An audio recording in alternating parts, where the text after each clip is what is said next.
Hi friends, நான் Mithran. Hang with Mithran அப்படிங்கிற YouTube சேனல்ல இருந்து பேங்கிங் அவேர்னஸ்க்கான வீடியோஸ்லாம் அப்லோட் பண்றேன். இதுக்கு முன்னாடி அப்லோட் பண்ண வீடியோஸ் எல்லாம் மறக்காம பாருங்க. கண்டிப்பா உங்களுக்கு எக்ஸாம்க்கு யூஸ்ஃபுல்லா இருக்கும். இன்னைக்கு நம்ம என்ன பார்க்க போறோம் அப்படின்னா RBI act, reserve bank of India act 1934 பத்தி பார்க்க போறோம். ஓகேவா? டாபிக் உள்ள போறதுக்கு முன்னாடி நம்ம சேனல் ஹேங் வித் மித்ரனை சப்ஸ்கிரைப் பண்ண மறந்துடாதீங்க. தென் இந்த வீடியோ பிடிச்சிருந்தா லைக் பண்ணுங்க, உங்க ஃப்ரெண்ட்ஸ்க்கும் யூஸ்ஃபுல்லா இருக்கும் அப்படின்னா ஷேர் பண்ணுங்க. ஏதாவது சஜஷன்ஸ் ஆர் ஃபீட்பேக் சொல்லணும்னா மறக்காம கமெண்ட்ல சொல்லிடுங்க.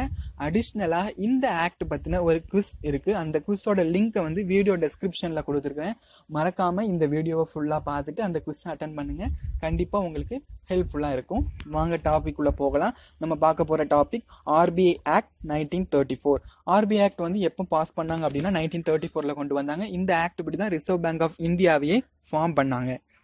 ஸோ ஆர்பிஐ ஆக்ட்ல வந்து எத்தனை செக்ஷன்ஸ் இருக்கு அப்படின்னா 61 செக்ஷன்ஸ் இருக்கு. இந்த ஆக்டோட மெயின் அப்ஜெக்டிவே என்ன அப்படின்னா ஆர்பிஐயோட பவரை சொல்றதுதான், ஆர்பிஐயோட பவரை பத்தி எக்ஸ்பிளைன் பண்றதுதான் இந்த ஆக்டோட வேலை. ஆர்பிஐக்கு என்னென்ன பவர் இருக்குது அப்படிங்கறத பத்தியும், ஏன்னா ஆர்பிஐயோடைய பொசிஷன்ல இருக்கிறவங்க வேற எதுவும் மிஸ்யூஸ் பண்ணிடக்கூடாது. ஸோ அதெல்லாமே ரெகுலேட் பண்றதுக்காக கொண்டு வரப்பட்ட ஒரு ஆக்ட் தான் ஆர்பிஐ ஆக்ட். இதோட மெயின் பர்பஸ் ஃபினான்ஷியல் ஸ்டெபிலிட்டிக்காக கொண்டு வந்தது தான். ஸோ நம்ம என்னென்ன இம்பார்ட்டன்ட் செக்ஷன்ஸ்லாம் இருக்கு அப்படிங்கிறத பத்தி பார்த்துடலாம். மொத்தம் ஏற்கனவே சொன்ன மாதிரி ஆர்பிஐல 61 செக்ஷன்ஸ் இருக்கு.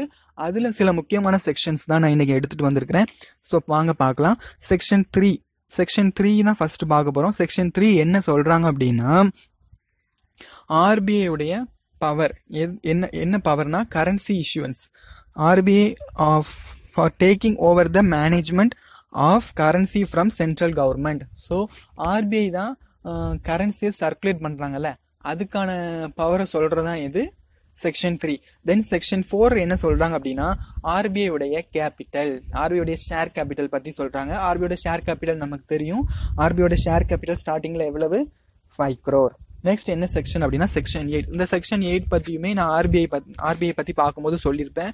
செக்ஷன் 8 என்ன சொல்றாங்கன்னா ஆர்பிஐ உடைய சென்ட்ரல் போர்டு, அது அவங்களை எப்படி செலக்ட் பண்ணணும், அந்த சென்ட்ரல் போர்டு எப்படி இருக்கணும் அப்படிங்கறத சொல்றதுதான் செக்ஷன் 8. இந்த செக்ஷன் 8 அடிப்படையா வச்சுதான் governor, deputy governor, executive directors, நான் அபிஷியல் டைரக்டர்ஸ் எல்லாமே நம்ம அப்பாயிண்ட் பண்றோம். தென் பார்க்க போறது செக்ஷன் 17. செக்ஷன் 17 என்ன சொல்றதுன்னா ஃபங்க்ஷனிங் ஆஃப் ஆர்பிஐ. ஆர்பிஐயோட ஃபங்க்ஷன்ஸ் பத்தி சொல்றதா என்னது செக்ஷன் 17. என்ன ஃபங்க்ஷன்லாம் நம்ம ஆல்ரெடி பார்த்தோம். ஆர்பிஐ தான் பேங்க்ஸை ரெகுலேட் பண்ணுது. ஆர்பிஐ தான் மானிட்டரி பாலிசியை ஃப்ரேம் பண்ணுது. ஸோ ஆர்பிஐ தான் repo rate, reverse repo rate, CLR, SLR, CRR, SLR இது எல்லாமே யாரு தான்? ஆர்பிஐ தான் ஃப்ரேம் பண்றாங்க. இதுதான் ஆர்பிஐயோடைய ஃபங்க்ஷன்ஸ். ஆர்பிஐக்கு தான் பவர் இருக்குது. ஒரு செக்யூரிட்டிஸை செல் பண்றதுக்கும் பர்ச்சேஸ் பண்றதுக்கும் ஆர்பிஐக்கு பவர் இருக்குது. இந்த மாதிரி சில விஷயங்கள் எல்லாம் எந்த செக்ஷன் கீழே சொல்றாங்க அப்படின்னா செக்ஷன் 17 கீழே சொல்றாங்க.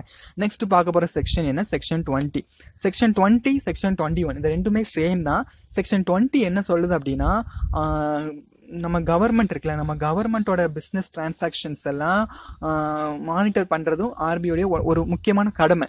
செக்ஷன் 21 என்ன சொல்றதுன்னா ஆர்பிஐக்கு ரைட்ஸ் இருக்கு. எதுக்காக அப்படின்னா கவர்மெண்ட் பிசினஸ்ல உள்ள டிரான்சாக்ஷன்ஸை மெயின்டைன் பண்றதுக்காக ஆர்பிஐக்கு ரைட்ஸ் இருக்கு. ஸோ இந்த ரெண்டு செக்ஷனுமே கிட்டத்தட்ட சேம் தான். செக்ஷன் 20, செக்ஷன் 21 என்ன அப்படின்னா RBI have the rights to transact government business. தென் பார்க்க போற செக்ஷன் என்ன அப்படின்னா செக்ஷன் 22.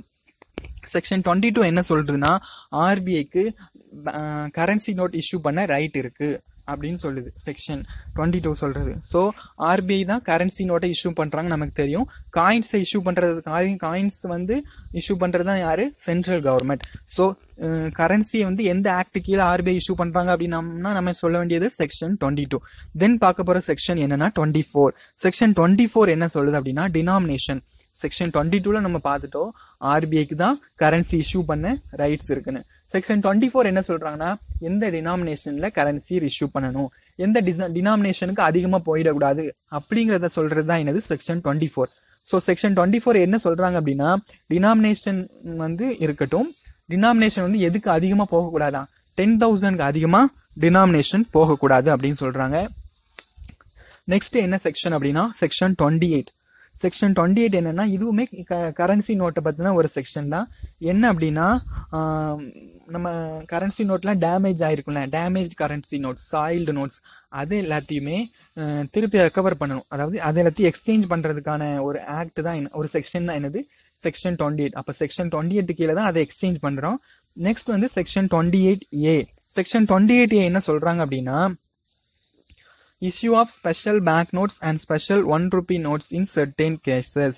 ஸோ ஆர்பிஐ வந்து காயின் தான் இஷ்யூ பண்ணக்கூடாது, note issue, currency note issue பண்ணலாம்.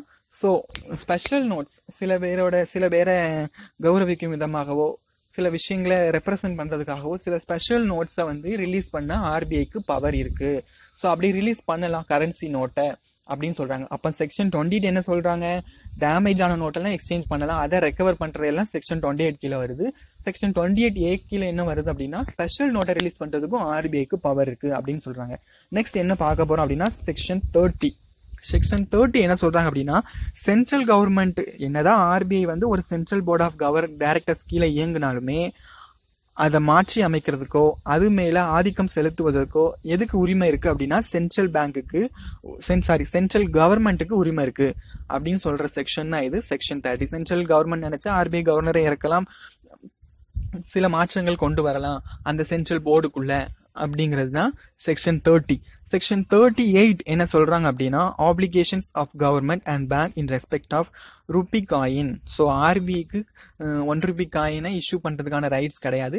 ஸோ காயின் பத்தின ஒரு செக்ஷன், அது வந்து யார் கீழே தான் காயின்ஸ் இஷ்யூ பண்ண முடியும், கவர்மெண்ட் கீழே தான். ஆர்பிஐ வேணா கவர்மெண்டோட அறிவுறுத்தலின் பேரில், கவர்மெண்டோட சஜஷன் பேர்ல காயின்ஸை சர்க்குலேட் பண்ணலாம், இல்லாட்டி நோட்ஸ் கொடுத்து காயினை எக்ஸ்சேஞ்ச் பண்ணிக்கலாம். இதுதான் ஆர்பிஐயோட ரைட்ஸ். நெக்ஸ்ட் என்ன பார்க்க போறோம் அப்படின்னா செக்ஷன் 42. செக்ஷன் 42 என்ன சொல்லுது அப்படின்னா, cash reserves of scheduled bank to be kept with the bank. அதாவது கேஷ் ரிசர்வ் ரேஷியோன்னு சொல்றோம்ல, அதை தான் இந்த செக்ஷன் சொல்லுது. செக்ஷன் 42 என்ன சொல்லுதுன்னா, ஒரு பேங்க் வந்து டெபாசிட்டா ஒரு குறிப்பிட்ட ஃபண்டை கலெக்ட் பண்ணிட்டோம். ஸோ அதில் ஒரு குறிப்பிட்ட ஃபண்டை வந்து நம்ம எங்கே வைக்கணும்னா ஆர்பிஐ கிட்ட டெபாசிட் பண்ணணும், இதுக்கு இன்ட்ரெஸ்ட் கிடையாது, இதுதான் கேஷ் ரிசர்வ். ஸோ இது எந்த செக்ஷன் கீழே வருது அப்படின்னா செக்ஷன் 42 கீழே வருது. Then section 45B. செக்ஷன் 45Bனா power of bank to collect credit information. RBI உடைய பவர், ஒரு பேங்கோட வரவு செலவு, ஒரு பேங்கோட பேலன்ஸ் ஷீட், ஒரு பேங்கோட கிரெடிட் இன்ஃபர்மேஷன், இது எல்லாத்தையுமே ஆர்பிஐ கலெக்ட் பண்றதுக்கு, அதாவது ஆர்பிஐ இதை பத்தின கொஸ்டின்ஸை ஆஸ்க் பண்றதுக்கு, இதை பத்தின ரிப்போர்ட்ஸை வாங்குறதுக்கு ஆர்பிஐக்கு பவர் இருக்கு. எந்த செக்ஷன் கீழே அப்படின்னா 45Bக்கு கீழே. தென் 45ZB. இந்த செக்ஷன் எதுக்குன்னா, constitution of monetary policy committee. ஆர்பிஐடைய ஒரு முக்கியமான ஃபங்க்ஷன் என்னது, மானிட்டரி பாலிசி. ஸோ அந்த மானிட்டரி பாலிசி கமிட்டியை ஃபார்ம் பண்ணணும் அப்படின்னா எந்த ஆக்ட் கீழே ஃபார்ம் பண்ணணும், ஆர்பிஐ ஆக்ட் 1934. எந்த செக்ஷன் கீழே அப்படின்னா section 45ZB. So monetary policy கமிட்டியில் இத்தனை பேர் இருக்கணும், இப்படி இருக்கணும் அப்படிங்கறத சொல்றதா என்னது செக்ஷன் 45ZB. தென் லாஸ்டா பார்க்க போற செக்ஷன் 58. செக்ஷன் 58 என்ன சொல்லுது அப்படின்னா, power of central board to make regulations. Already ஒரு செக்ஷன்ல பார்த்தோம், சென்ட்ரல் கவர்மெண்ட் வந்து சென்ட்ரல் போர்டு மேல ஆதிக்கம் செலுத்தலாம் அப்படின்னு பார்த்தோம். அதே மாதிரி செக்ஷன் 58 என்ன சொல்றதுன்னா, அந்த சென்ட்ரல் போர்டு இருக்குல்ல, கவர்னர்ஸ், டெப்டி கவர்னர்ஸ், நான் அஃபிஷியல் டைரக்டர்ஸ், இந்த சென்ட்ரல் போர்டு வந்து சில ரெகுலேஷன்ஸை இம்ப்ளிமெண்ட் பண்றதுக்கான பவர். அவங்க என்ன மாதிரியான ரெகுலேஷன்ஸ் இம்ப்ளிமெண்ட் பண்ணலாம், அதுக்கு எப்படி அப்ரூவல் வாங்கலாம், அதை பத்தின இன்ஃபர்மேஷன்ஸ், அதை பத்தின ஒரு கைட்லைன்ஸ் கொடுக்குற செக்ஷன் தான் என்னது செக்ஷன் 58. இது வரைக்கும் பார்த்த இவ்வளோ செக்ஷன்ஸ் தான் ஆர்பிஐ ஆக்டோட சில முக்கியமான செக்ஷன்ஸ். மறந்துடக்கூடாது. மானிட்டரி பாலிசி கமிட்டி எந்த செக்ஷன் கீழேனா 45ZB கீழே தான். இப்போ பார்த்த இம்பார்ட்டன்ட் ஆக்ட்ஸ் பத்தின குவிஸ் எல்லாமே டிஸ்கிரிப்ஷன்ல இருக்கு, மறக்காம அந்த குவிஸ் அட்டென்ட் பண்ணுங்க, உங்களுக்கு யூஸ்ஃபுல்லா இருக்கும். ஸோ ஆர்பிஐ ஆக்ட் 1934 என்னன்னு பார்த்துட்டோம். மொத்தம் அதுல 61 செக்ஷன்ஸ் இருக்கும். ஸோ அதுல ஒரு சில இம்பார்ட்டன்டான செக்ஷன்ஸ் பார்த்துருக்கோம். கண்டிப்பா இது உங்களுக்கு யூஸ்ஃபுல்லா இருக்கும். ஸோ மறக்காம லைக் பண்ணுங்க, ஷேர் பண்ணுங்க, நம்ம சேனல் ஹேங் வித் மித்ரனை சப்ஸ்கிரைப் பண்ணிடுங்க. நெக்ஸ்ட் நம்ம என்ன பார்க்க போறோம் அப்படின்னா, ஆர்பிஐ உடைய மானிட்டரி பாலிசியை பத்தி பார்க்க போறோம். Thank you friends. நெக்ஸ்ட் வீடியோல பார்க்கலாம்.